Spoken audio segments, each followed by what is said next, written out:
All right, so we have made it to a next milestone. You texted me, said, hey, we got another video to go. And what do we got here? So right now we're standing in the foundation. This was just recently backfilled yesterday. Backfilling, just basically getting our dirt around the foundation. But prior to that, we dug the hole. We got our footings put in. If you look down here, this is one of our footings here. This is an interior footing, and every single one of these exterior walls sits on a footing as well. Yeah. So tell somebody, what is the footing? Like, what is it even for? A footing is just, it's here to make sure that our foundation doesn't move. This goes further underground, give this foundation additional support. Even though we think of this as being concrete and like concrete's very strong, you know, we need something to support that concrete underneath of it, and that's what our footings do. Yeah, absolutely, and it's such a crucial stage, and something that you were telling me earlier, you got hay on top of it. Obviously we took it off for the video, but what's the hay for?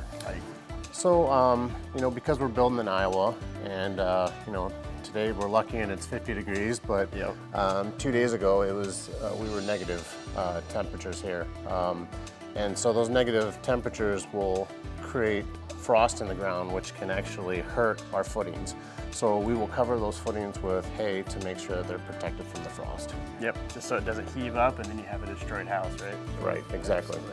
Absolutely, but you know, footings are great. Obviously they're the main part of a foundation, but what do we got behind us? You got the walls. How do they build those, and what's the process with that? They will set forms. They set aluminum forms here, and those forms are tied together with, they call them ties. They're metal ties that hold them together on each side.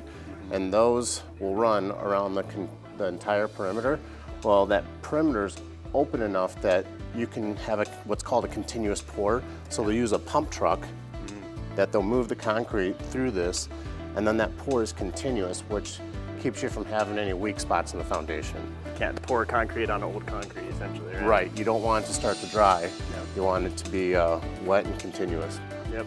So they got that, they dug the hole, put the foundation in. Obviously there's some other things, and we're gonna hop out of the hole and talk about that somebody may not think about when it comes to waterproofing. So we're gonna hop on out and take a look and see what that's all about. Sounds good.